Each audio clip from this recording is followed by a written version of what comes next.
Mbote na bino, mbote na bino, mbote bino tozolanda na erreur. C'est vrai que je suis un peu fatigué. Nous tous ça comme ibele nzambe. Mais naza na information moka ya kopesa bino sur l'insécurité na mboka na ndenge baza ko démolir ba ndaku ya batu sans solution de rechange. Papa baza ko se retrouver dehors. Comme conclusion na moni que ekozala pasi poto koma peut-être na Chilombo tina 2028 ekozala kamwa pasi parce que tout peut nous arriver et kolela ya batu wana pe nzambe baza komona yango et eza mapamboli te mpona Félix et biso pe basali na nzambe tokozala koloba parce que ce n'est pas comme ça qu'on peut traiter les enfants de Dieu, les créatures de Dieu. Il faut voir que nzambe atinda mutu na mokili po azala malamu mais po azala mabete pe poto faire souffrir batuté. Soko tangi na Bible des Genèse tina Apocalypse, Bible ezolobela amour. Alors l'amour ne fait rien de malhonnête. Ba o tozo mona eza ba malhonnêteté. Et puis qu'on soit bateau, bah ça va incompétent. Au tiers bango wana sukana wana. Mais jour de konginda, et kongindira ka Félix yemoko. Les restes on a ba kima ba kotika yende ba sa mobutu. Voilà. Alors bandeko tokota muke na biloko o ezoleka awa totato bandra oyo.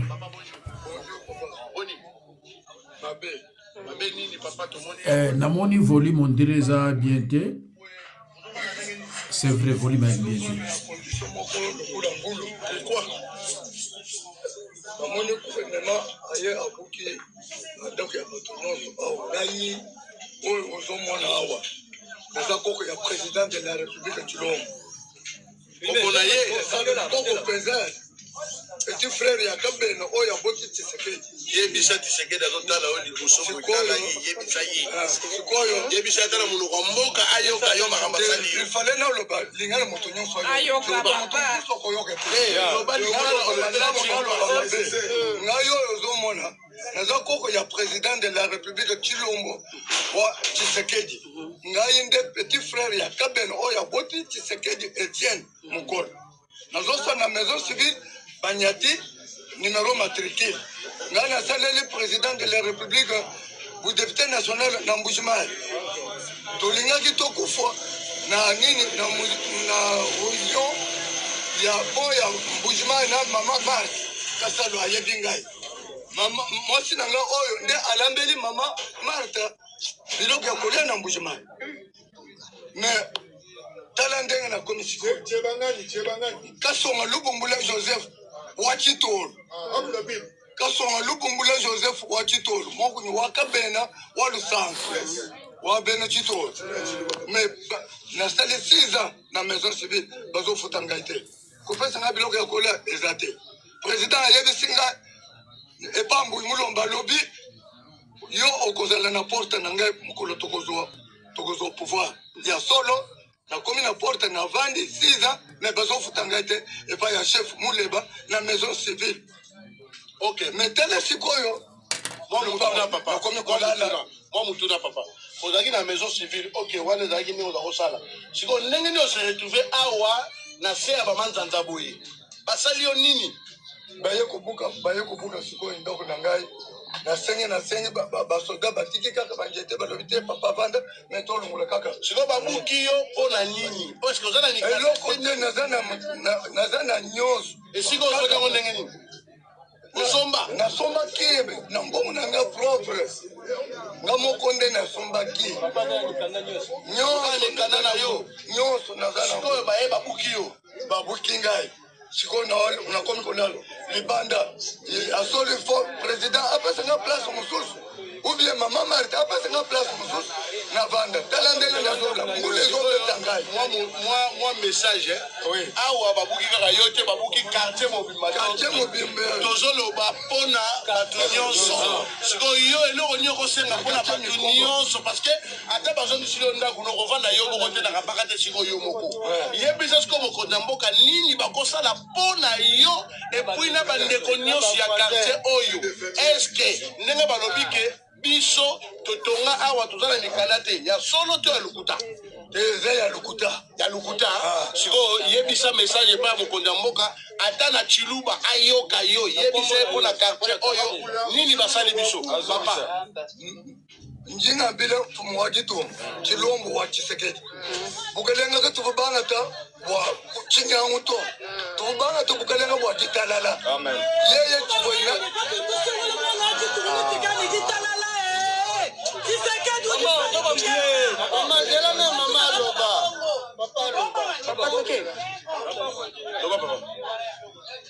Bukalenga wa chinyangu kimbwe tute tuto. Alekele jumvo bajas orabe kibalo kumputu bako balala mlabe mimi. Tudi bakengele bukalenga 32 ans. Mashima ya hash mimi shini mishilama. Mwabukadi bantu pasa mvo bisuku. Bashiboye bantu bashika bantu. Na ukudiba jili mubikile bantu bwanyi balo basa. Nabe ivo chisuku nyidi bantu basa. Chivoye na chiboli chiboncha kungongana. Nyibene nyabe nito bantu baka mana kwasa. Shikidile mwabaka mpanga. Lekele bantu mwabaka Kacheni Konga. Kudimu Batakoulousse. Laurent Désiré Kabila. Batakoulousse. Mikonga de. Kimwabunji ngakwile kumbel kwa nymen. Na kufu mwaditunga. Amuni mushindo kulu kutupinga jilansu biyetu. Kutupinga jilansu biyetu. Tuwanayi yonso. Bwanyi numulenda lutunguluka tumuneka bili mwakumuvote bili mubili bili kumpani ebi bili byenza kabili je koko wenza nda détruire le pouvoir je koko to mulumba leyo udu détruire mfumu wani kuitento mema kika mwana mfumu kwenzele kudepite national kasonga lubumbula Joseph utu baba sukufuneba kuchilamba cha mbujimaji mumukili wa kuchilamba cha mbujimaji yakisha mwoshikota suzola na tangile nyabindi ndani Batakoulousse kavu mwasa bimba bantu boso bakufelicite batuta bigashi lelo eu bantu badi mumyaji contre ne mbi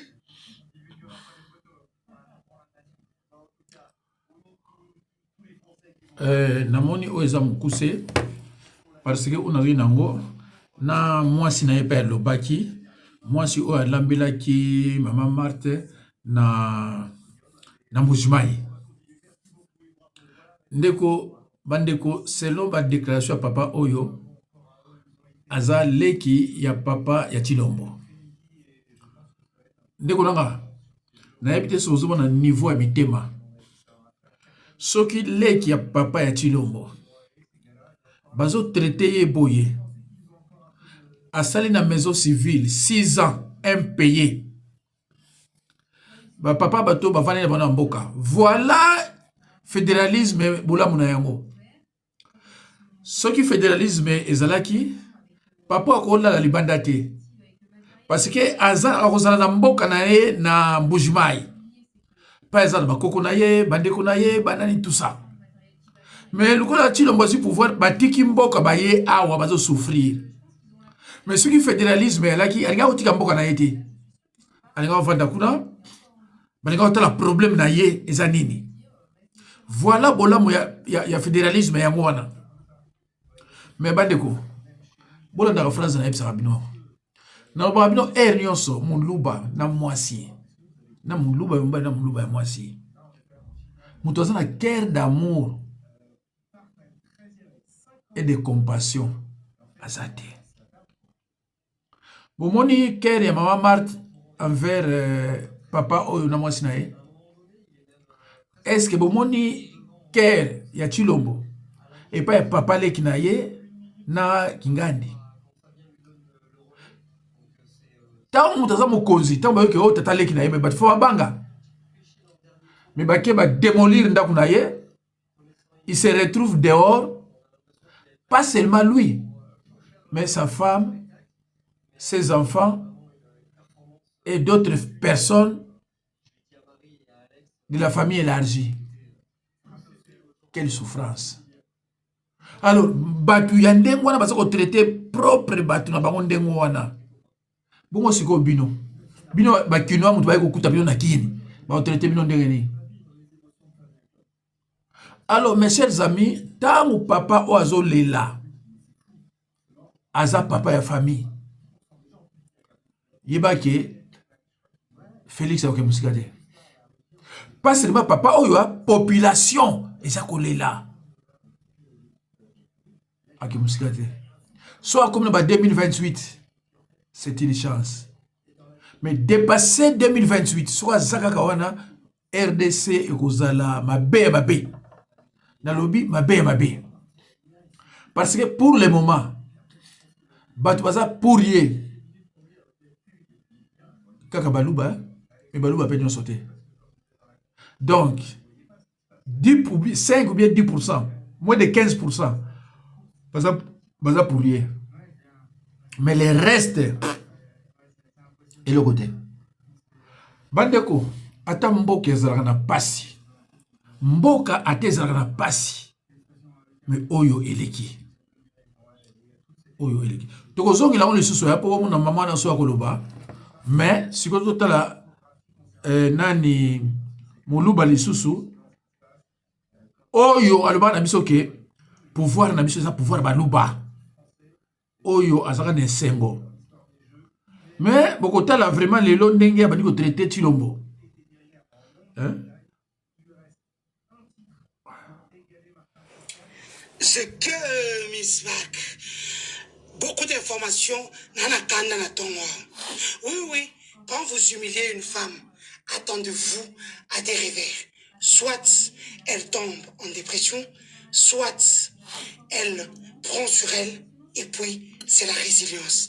Et dans la résilience, faites très attention. Qui que vous soyez, on a 2 mètres de hauteur, plus de 100 kilos, Oko Kamoto, Nakamutom Kousa 1,65 m. Félix Tshisekedi, arrête de jeter l'argent pour le lobbying par-ci par-là, pour l'après-toi ou te maintenir au pouvoir après 2028. Yaya, soit tu partiras avant, soit si tu négocies bien, tu pars en 2028, comme c'est prévu par la loi. Ok? Vous voyez que tu fais le lobbying, tu dépenses des millions, une grogne sociale s'active et ça arrive tout droit sur toi. Tellement autant athée. Président par accident, tu prends tout pour acquis. Yaya, oko sumbe, reloukom torpang sao, et kito le kolomoko. Tu as vu comment tu es devenu bête? Tu m'as publié, non?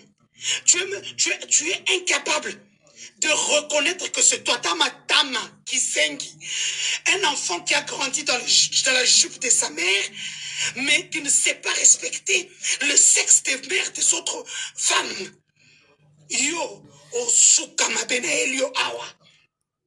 Les agents sont impayés, mais l'argent de lobbying est là. Payer Ariana Vergas, une journaliste d'origine angolaise, plus de 2 millions de dollars depuis qu'elle a commencé 200 000 par mois, à travers Antoine Konda, qui est haut représentant. Antoine Konda, pour ceux qui ne le savent pas, c'est un kabyliste pur et dur. Hein? Vous cherchez les traîtres. Il n'y a pas de traître. C'est votre président qui est traître. Qui ne sait pas à quel sens se vouer. Maintenant, il récupère des kabylistes. Vous qui cherchez, vous qui partez au Rwanda, vous avez mis mal à l'aise l'équipe pour Popoti va perdre alors qu'ils étaient en forme. Il faut les arrêter. Il faut ceci. Votre propre porte-parole, Tina Salama, est d'origine rwandaise.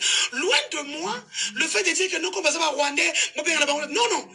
Parce que vous travaillez avec eux, vous mangez avec eux. Donc vous êtes là à dire quel Rwandais avec qui les Congolais doivent côtoyer, quel Rwandais les Congolais ne doivent pas côtoyer. Vous n'avez pas ce monopole-là. Kabila, bravo, qui vient de déclencher une guerre diplomatique. Je vous dis, Kabila est sur tout le plan maintenant. Doaza.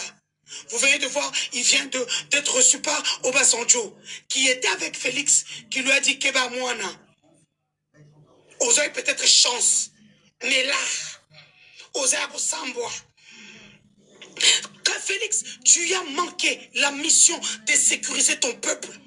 Sur le plan social, sur le plan militaire, le monsieur ne fait même pas confiance à la garde républicaine qui lui est confiée, la garde que l'État congolais a payée par l'État congolais, les formations et tout, il s'est fait sécuriser par des étrangers.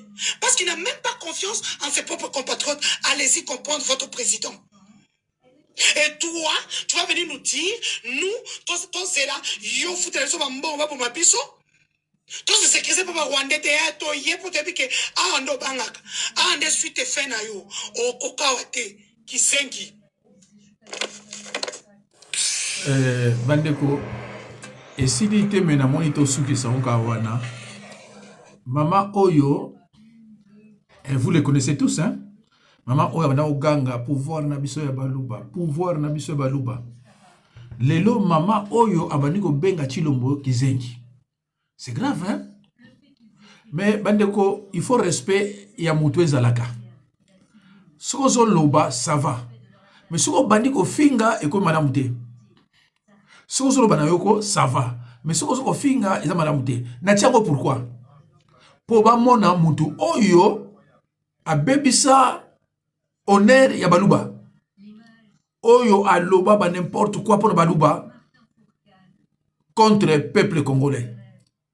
Yawana tiango sikoyo po boyoka nini yango alobi et s'il était alobe belé mais naza obligé ya kolongola yango. Voilà. Bandeko nanga tokomi na tan kolobaka vérité. Oh eza ta vérité. O Congolais nyonso ayebi ke biso baluba tokima province ya Kasai po na pasi. Tokima pasi souffrance eleki kuna.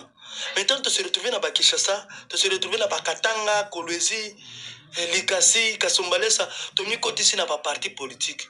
Kaka biso bato liboso ba semer de trouble. Biso bato liboso to tikali ba combattant, biso bato liboso to tikali ko dénoncer bolamu na mabe. Mais tozo bosana souffrance ya esika to uta. Tozo bosana ko dénoncer ba souffrance ezoleka na province ya Kasai. Boyebi ke tilelo na mbujuma toza na problème a mai, ba maman bazo souffrir mai, ba koko na biso bazo souffrir mai, ba tante na biso bazo souffrir mai. Bazo to ba kilomètre misika na ba bassin na mitu. Jusqu'alors bazo kende likelenge koluka mai. Bazo to misika bazo kende batander. Bazo bazo tanzaba, bazo bazo kende sokola bilama na balobi la. Mais biso to tikali kaka sentiment na sentiment puis na puis. To bosani to tikali kaka sentiment basemer de trouble ko bundisa batu ko dénoncer bolamu ko betela batu maboko ki dia lelo nyonso wana dono to bosani bandeko na biso batikali sima na biso. Verito na lobi omona ka ba misusu babimi bakomo finganga. Te apena za victime ya parmi batu bakima province na biso akasai po na souffrance.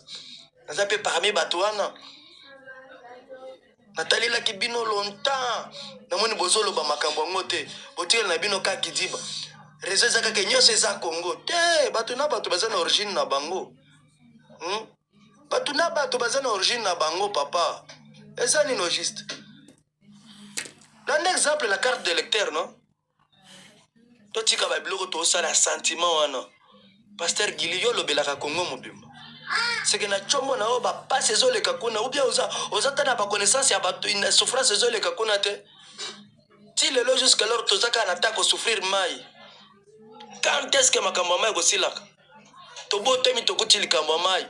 To koli to tiki to makambo mai continuer. To kimi jusqu'alors makambo mai zo continuer. Mais kabiso moko to se retrouver na ba province mosusu Kidiba na Kidiba. Wana mabe. Bo république vidéo na ngai komela ba konzi ba eba ki kuna shabiso na Kasai souffrance mai komi na niveau mosusu. Bandeko ba ona tioyo ba leki ba ngomisa teza baluba.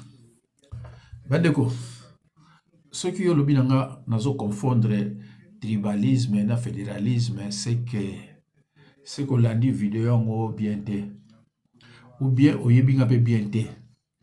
Luka obandela yango nga même lobi nanga mabe nga na kozong silo jamais mabe jamais même lobi nanga mabe na kozong silo jamais mabe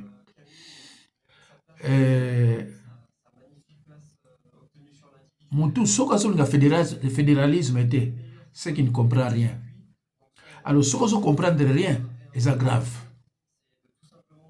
Soka so comprendre rien quoi, c'est grave.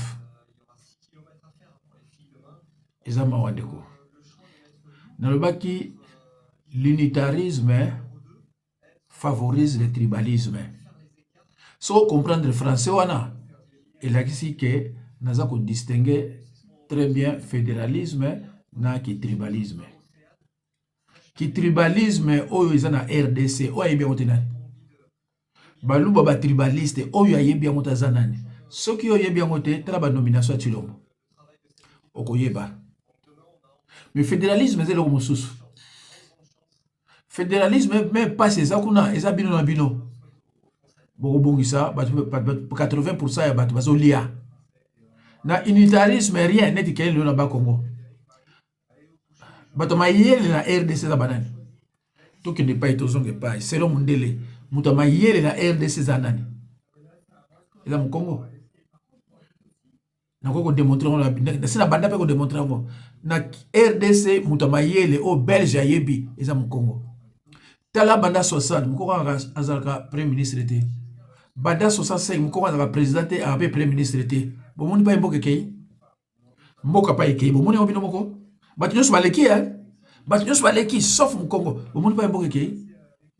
tango Tshilombo bomoni ke siko ça ne va pas azu ministre de l'économie arbi tika to cha mokongo akena banque de arbi tika to cha mokongo pona nini po ameli pema moni ke ça ne va pas ndeko na bandeli suko yebisa bino insécurité na kini eza ndenge moko osakana te so ozala ndeko na yo soki moni leba ndiko ya amata na taxi te amata pe na bawewa te naza na ba biloko yango awa naboyi kolekisa letre ntiela bino yango nga moko na bade oyebisa bino mbala moko bakota molili foko donc eza na kati ya kini bamasasi ezobetaka na kati ya kini donc eza mawa mingi donc ntango sikoyo tribalisme yali ozonome baministre intérieur bato moko bautana pa bamboka bayebi tokini te bakomaîtrise yango ndenge nini omona amuluba so otali bango bamosusu première fois baomona kini première fois bazomona kini yoki otyai par exemple ministre ya intérieur olingi mboka te ozwi par exemple bakongo otie gouverneur azali mokongo te seke olingi no mboka ebonga te parce que ayebi bakongo te donc olingi mboka ebonga te neti oyo bakongo na moyibi ayebi bokangi bozongi na ye kuna bourgmestre so ya songolo pareil moyibi mais boko otia ye epai bato bayibaka na bango te bozokende otinda bamiyibi baincompétent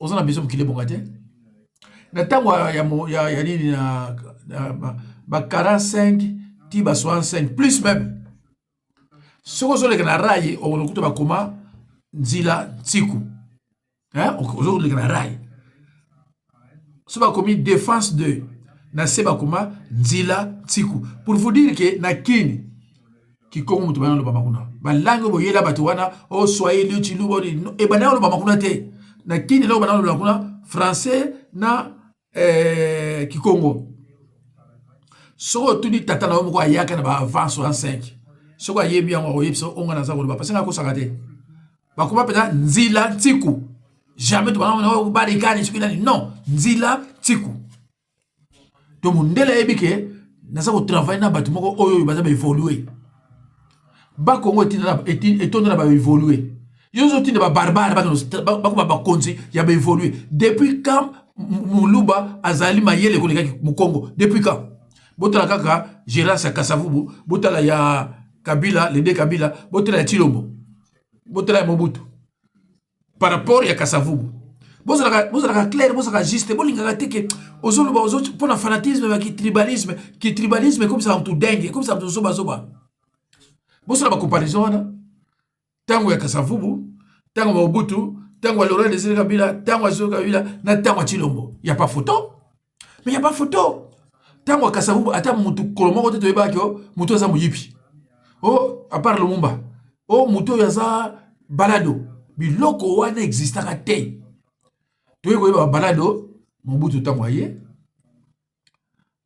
bangala baso pa na Kinshasa siko ba uto yebisanga bangala o ba ya nyonso ntango obutu ba bota na bakoko bango na batondi siko bango na baluba na ba mikondo kuna ebele de mo bazonga susu ezate abazonga susu ezate babuti pele le biso mto bota mikuna biso mto kolu kuna la plupart bandeko mususu ba kongo bazongi bakazangulu bani tout ça ba bino parce que biso mesala vivre boité na ba voyou alors tozonga ba kongo mi bazonga e ba kongo mi bazana poto parce que ba acte barbare wana biso yebi amote mu Congo abana oli na mbelité lutu na fourchette parce que mbeli ezana signe mabe et biloko ezalaki otuzunga na lelo na Congo central ezalaki na RDC Congo central mto elaki neti Jérusalem mubulu elaka te babandi balaka te makamba belaka te eza kuna tobana okana sango o na este o kuna toyoka kango na sango lelo ekomi na bakongo mpona nini mpona fédéralisme eza te so fédéralisme elaki te nazana papa moko aza na Canada wazalaki diplomate abenganga tous les jours.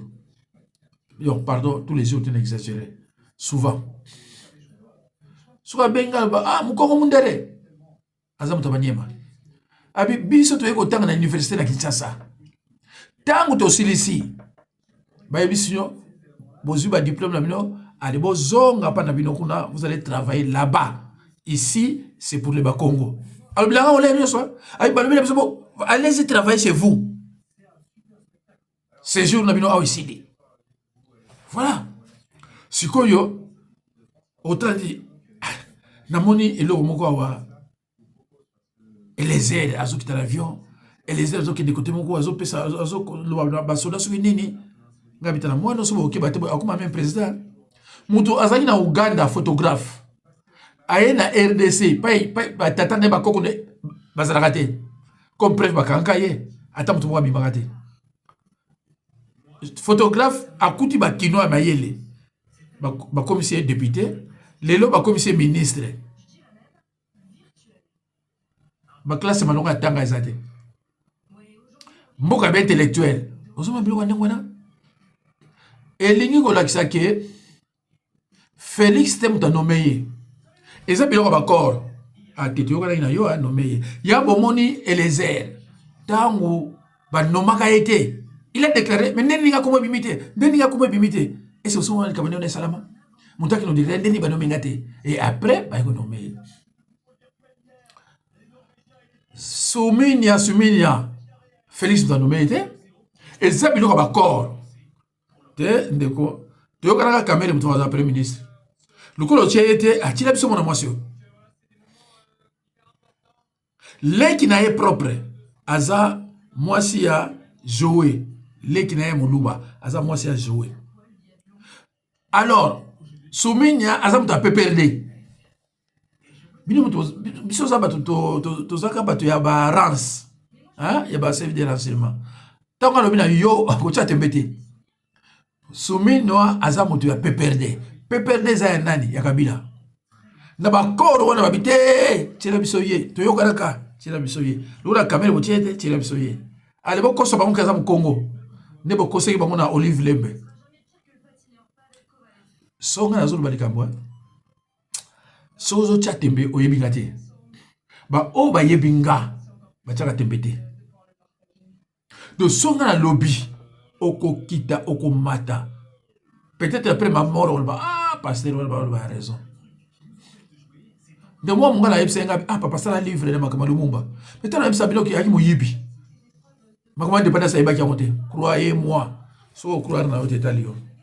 Allo bandiko. Na ebité surtout ça déjà combien de minutes? To meka opusana. Voilà. Totalement mke oyo. Bon to continuer.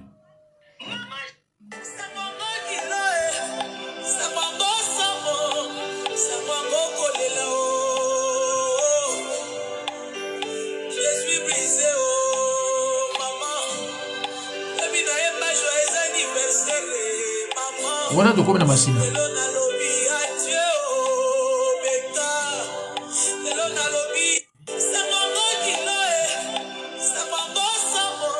Alors balé autour de likambo oyo.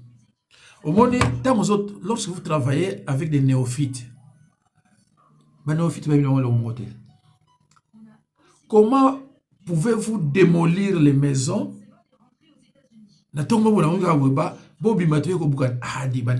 Même Baniama, Tataza na mwasi na inaba na ye, na bakoko na ye, ta musuna ba para na ye. Boye bo bimisiye sans solution de rechange, sans que pesa ya tambongo na maboko. Ah, en France, ba na période, même la France, même la Suisse, la Belgique. Ba lingi bazong so na mboka na yo. Omona ba zumbongo ba pesio. Mundela zo kalikila non. Kuna tika batu kala te muso tika batu te mais soko accueilli dans un premier temps aiba place ni akolala elo ni akolia avant luka ba relation. Voilà l'homme blanc. Mais l'homme noir surtout oyo bazana gouvernement lelo. Donc ayebi valeur ya mutute. Amour et compassion ayebi ngutute. A se retrouver na kin mutauti pa mai ezalité. Mutu akendekene wese na papier ya cahier mais tango aye na Kinshasa ako kene wese na papier ya cahier azomona nango normal parce que akoli na papier ya wese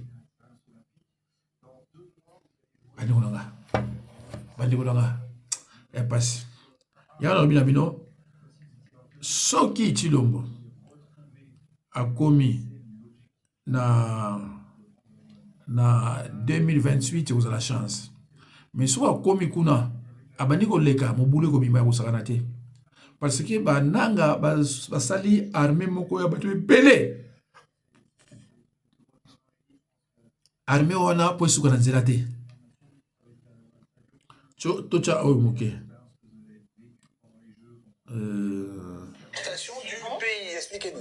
Oui, les revenus qui proviennent de l'or deviennent tout simplement astronomiques pour l'Ouganda. Regardez cette courbe en constante augmentation. 2019, 1,26 milliards de dollars de revenus à l'exportation, 6,4 en 2025, soit une augmentation de 409%.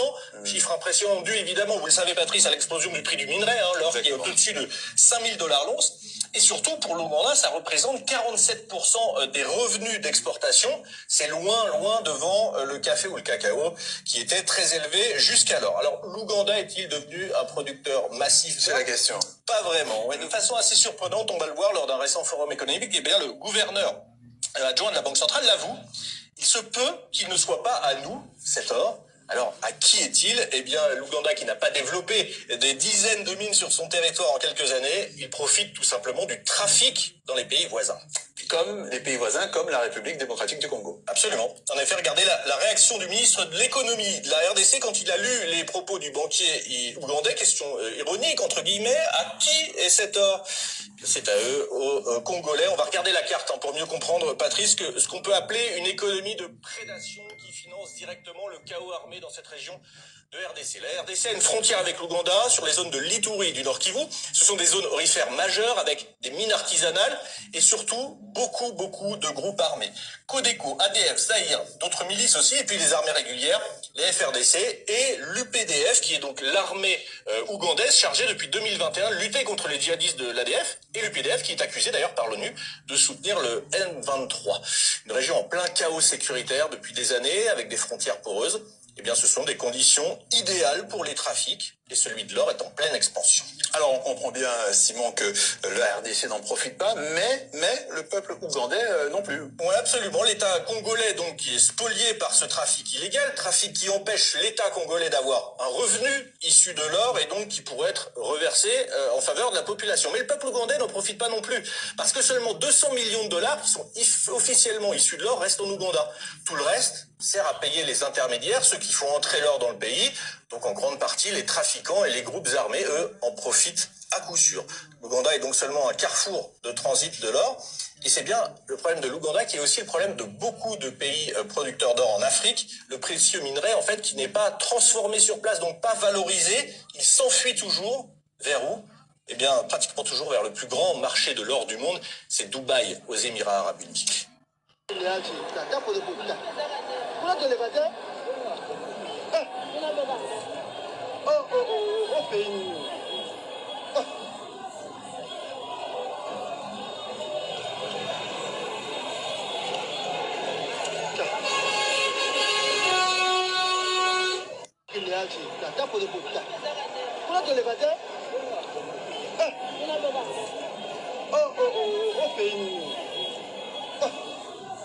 Allô, Bandeko. Nabanzi, Olandi attentivement ce qui se passe na Ouganda pour la minerai ya RDC. Mondela zo ba clair hein que peuple congolais a bénéficié n'a rien. Ce qui 200 millions, ce qui est plus.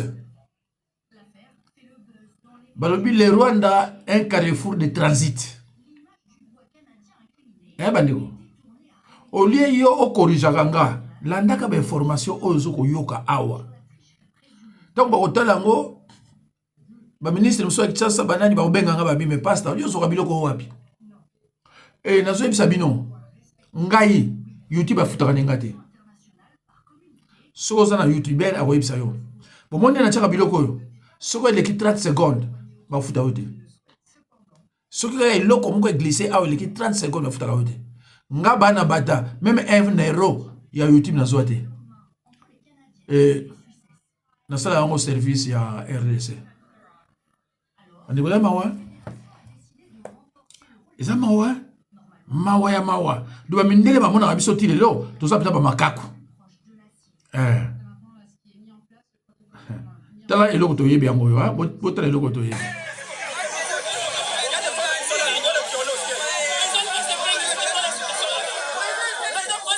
C'est social, ce qui est peigné, ce qui est peigné. Baké au Panzango na bataille de pèse. Au moins les Congolais les forces du progrès venir au siège, ils sont pris des dessins avec des armes, avec des machettes, et les blessés on l'a tabassé, et tout le monde au siège, ils ont pillé les télévisions, les documents des Congo, tout. On a arraché tout au siège. Pourquoi vous venez là-bas avec Fayoulou, pourquoi vous donnez la messe na Saint-Joseph? Et pourtant, tu as la messe, peut-être faire l'équipe, attaquer le cortège, et par contre, tout baillé dans le siège, on a appelé la police au secours pendant plus de 40 minutes, la police ne venait pas. Il y a Bambeli, va dépiécer porte nyonso. Et les images va continuer. Mais moi, Bambeli va passer porte nyonso, tout le monde va passer. Il y a Bambeli va tout passer siège.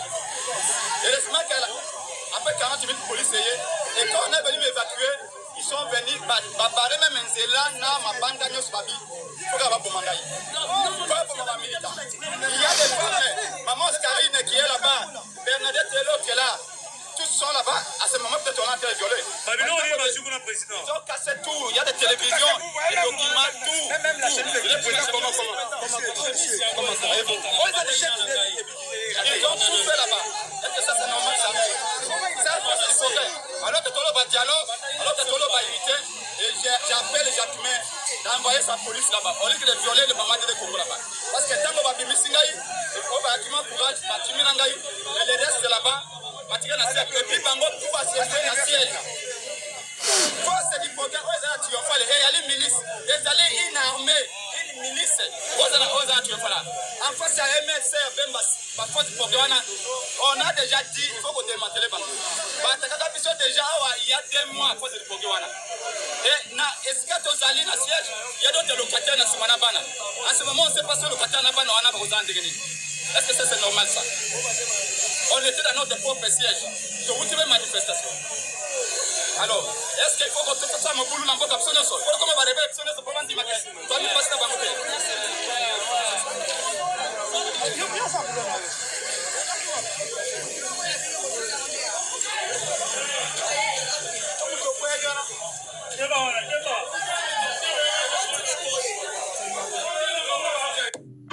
Voilà. Donc, na RDC, Yangwana. Balobi epenge ba panzi siège national na ye et pas ya force du progrès ya IDPS. Voilà.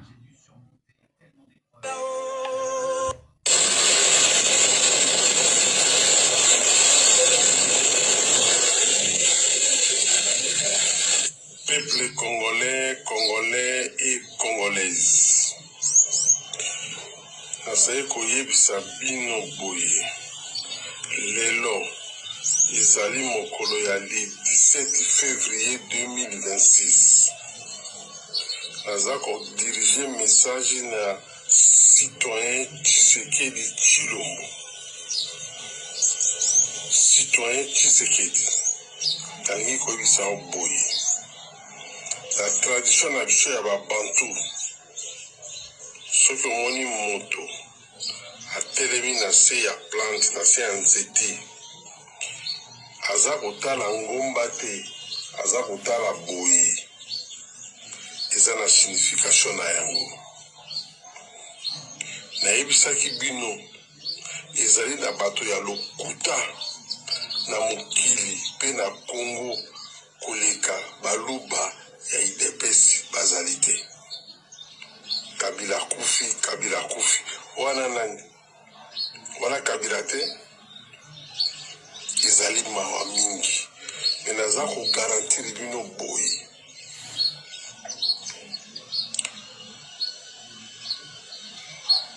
troisième voie ekokamata Katanga, ekokamata Kasai, ekokamata Bandundu. Ya misato soko moni Nations Unies aye na mboka Nations Unies azalaka na mission ya kobunda te parce que ba mission ezalaka mibale. Même soki Sadek aye na mboka na mission ya bitumba te. C'est-à-dire que soki Nations Unies atelemi par exemple na kati ya Uvira, donc séparer Uvira na bato ya Kinshasa ndenge baza kokontrole elakisi ke koto wana utakobuja yango so eza te ezali deja na bakolo na yango bazwi yango bino mpe bozali na kati wana. Mais il y a plusieurs fronts. Bango batemi na Uvira, mais il y a plusieurs fronts. Yango naza koyebisa soki bino gouvernement Kinshasa boza koreve ke Tshisekedi akozala président ya Congo, wana ezali ba rêve da bino. Quatrième message na kodirige na Mama Marthe. Ozali mama nakanisi oyebi modele oyo mwana na yo azwaki pouvoir. Mais moto yapesaki mwana na yo pouvoir ekomi na momo oyo azorekupera yango par force. Décret ou de force mwana na yo akobima.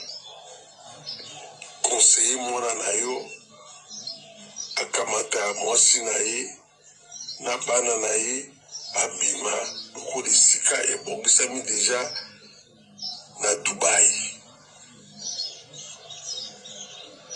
Akenda kovanda kuna.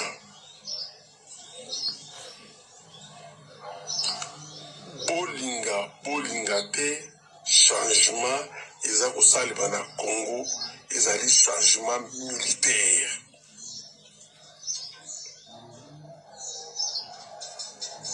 Troisième voie eza déjà na kati ya Grand Katanga.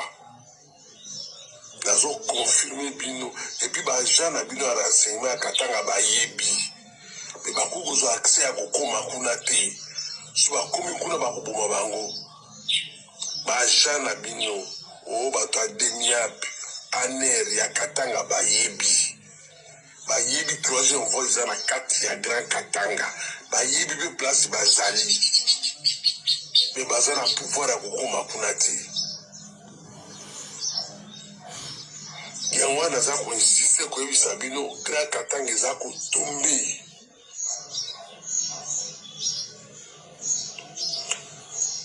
Tshisekedi ezali orgueil. Nde mutu eza kosala ye bongo me ayebi ke Général Major Joseph Kabila, fils de Mouzé Kabila, natif ya Katanga, akozongela pouvoir oyo ye asimbisaki ye.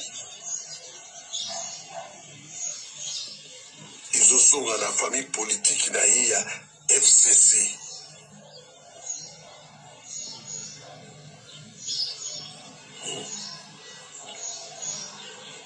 naza koyebisa bino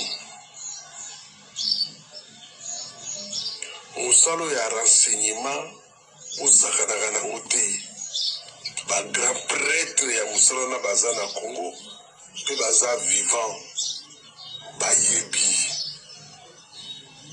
bayebi moto tute asali masala renseignement soit renseignement moto tute non eza na bato mpenza oyo ke asisi na Egypte ake na Israel ake na États-Unis ake na France aye na Belgique bani bien formé mpo na renseignement bazali eza te olokoti mutu na nzela parceke aza ndeko na moluba otie na anere olokoti mutu na nzela mpa ndeko na moluba otie conseil spécial no bato wana baformaka bango. Eske boyebi ke message mosusu ya renseignement eyaka na moi ozuka papier ya pembe oza otie code oza kose communiquer boyebi yango mais naza kogarantir bino décret ou de force Tshisekedi aza kotika pouvoir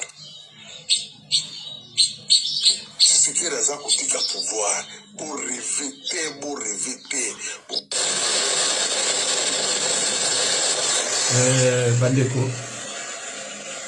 bandeko nalongoli yango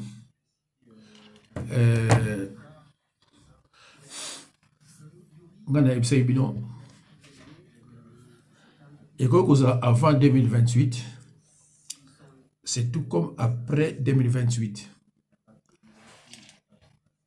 rien n'est éternel ntango bozobotolaka bato bandako boyeba ke rien n'est éternel jour ekonginda bato wana bakobotola bandako oyo ya bino faut koraisonner ndeko ntango ozosala likambo ko talaka liboso talaka mpe na nsima bato wana oyo bozofaire souffrir lelo soki nga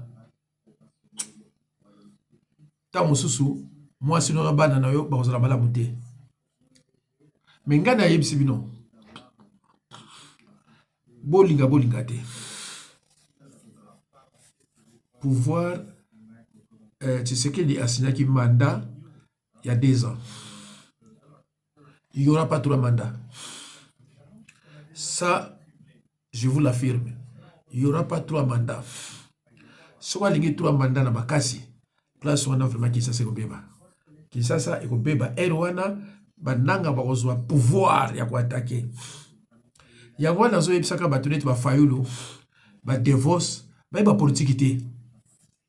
Comment ça va tout passer dans ba SID, ba politique.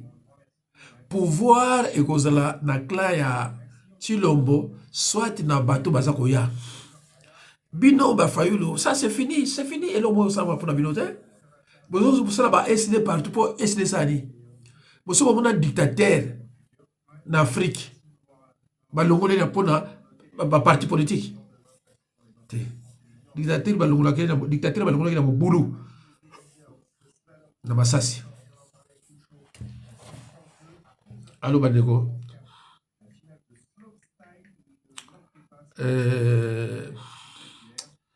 on a reçu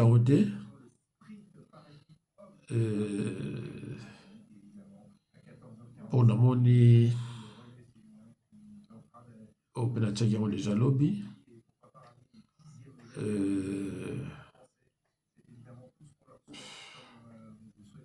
Gombe attaque à l'aide na Gombe tu kata muke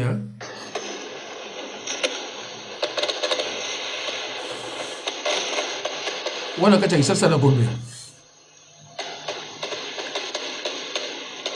les 16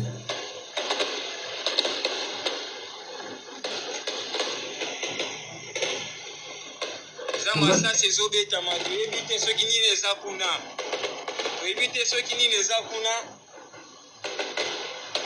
makambo makati eza kuna na Gombe masasi na Gombe a plein air masasi na Gombe bandi bozomona niveau mboka ya liba ndeko nanga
Bandeko, na banzi boyoki. Alors, bato aboye, banani bako relire bango. Même au tien de kono moko muluba, nani a voté sur muluba. Déjà, ba pesa ki ongo pesa.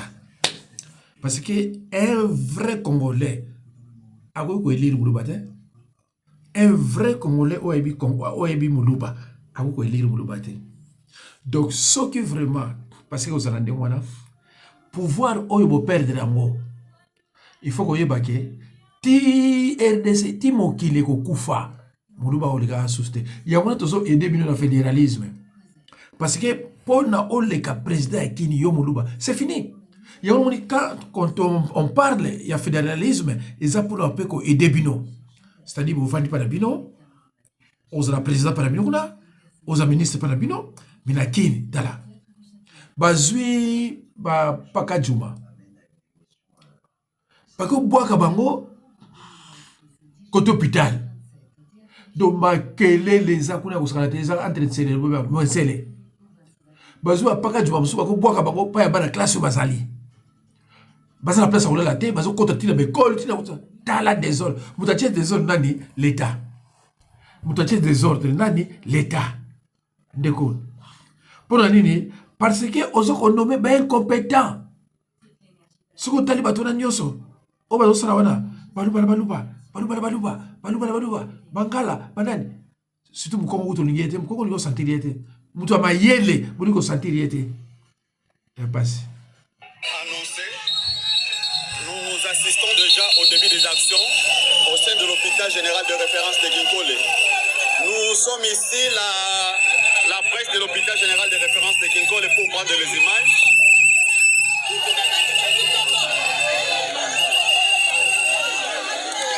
Maman, tout le monde vient à siffler, qu'est-ce qui se passe?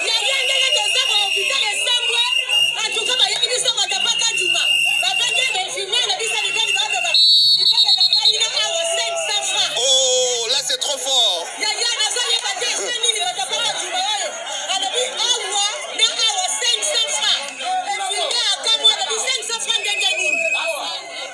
Merci beaucoup en tout cas. Ok. Hôpital Eza pour la malade et non pour la Pakajuma. Voilà.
Agents de l'hôpital, y compris les élèves, qui refusent catégoriquement la présence des ressortissants de Pakajuma au sein de l'hôpital.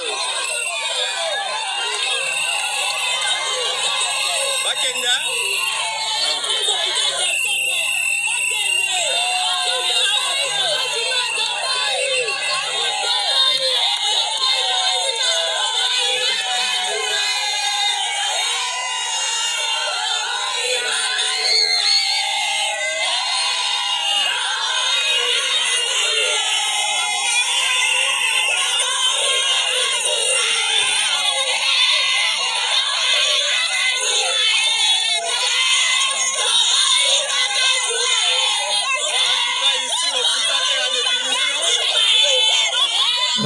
Bandeko na longoli yango na base na utuko la savina o na mosusu bazu ba Pakajuma bako boaka bako côté ya école ya bana classe désordre comme kuna ya mona ministre Kimi awa sikoyo bazu ba Pakajuma baze belé bazu ba Pakajuma belé bato bafai na hôpital amonaka bato bakoti oyo biso tokolala mais awa eza hôpital biso tokolala tala yango nyonso yoka na bato baki na hôpital na bato baki koluka batraite babandi koganga toboyi bapaka juma toboyi bapaka juma. C'est quel genre de gens, c'est quel pays on a boit quand tu hôpital. Sikoyo on a solo semaine da image hier. Sikoyo et comme kuna benda bika. Donc pays bomba ba bruit na ba bruit. Oh pays ya ndenge nini Chilombo. Pays ya ndenge nini. Mais bandeko so luki vidéo na nga moko boye. Na base de ça 2 ans. Na baka na bino mutu akoya après Chilombo boko sepela payer ko bonga. Aza la nationalité nini na précisité na lobaki kaka oya kozwa pays après Chilombo boko sepela mais bakoya na fédéralisme biso ba Congo to teleminaki indépendance peut-être soit kiamo nous la biso ba Congo to teleminaki fédéralisme to kozwa ngo degré ou de force to kozwa fédéralisme buta sita to kozwa fédéralisme mama Kimbembi fédéralisme to kozwa yango okita omata fédéralisme nunga ye nunga tokozwa yango oya kolinga fédéralisme te akena mboka na ye fédéralisme ekuta ye kuna okena mboka na yoko fédéralisme ekuta kuna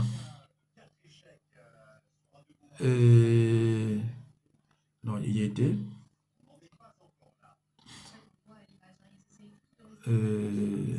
batu oyo bazul armée ya nanga na M23 tala so baza combien baba futa ka bakoti na 2028 bongo ba mo futa ba mo uta wapi ba minere ndeko nanga yo kozwa kisangani opesa ngo na ba mindele okozwa côté ya Goma kuna opesa na ba mindele bobo futa bango par jour bobo futa bango par jour.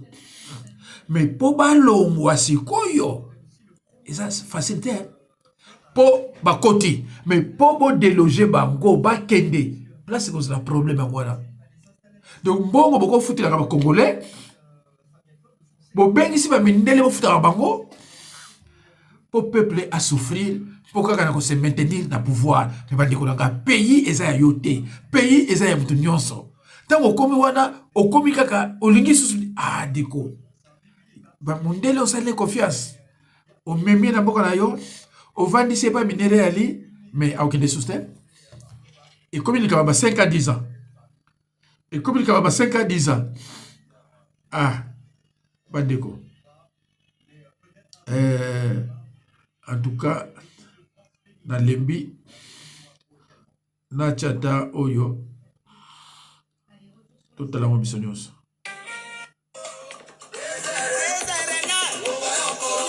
Botala bwende ndeza propre awa toza na Équateur bandeko yaona toza na fédéralisme olingo fana na Kinshasa na bwende kuna na kitoko okotonga ndako na yo okolia mbisi fédéralisme kolanda yo kuna ozala bien olingo tala bwende ndeza propre bandeko nanga botala bwende ndeza propre chez les Bangala chez bandiko na biso Bangala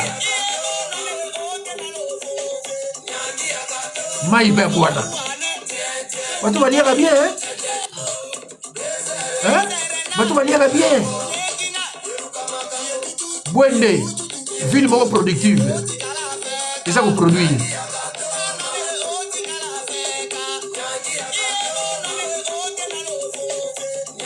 nazoyoka te mais nazomona plaisir nazoyoka te mais nazomona plaisir tala ndenge eza propre bandeko na ngai tala bwende ndenge eza propre Kinshasa te mais ndenge kasa eza sali ko bandeko na ngai tala bwende mai ya mwana o baluba bazolela na bwende mai pamba pamba mbisi pamba pamba mais kuna baluba baza kuna te on dirait anzambe osa okende bwende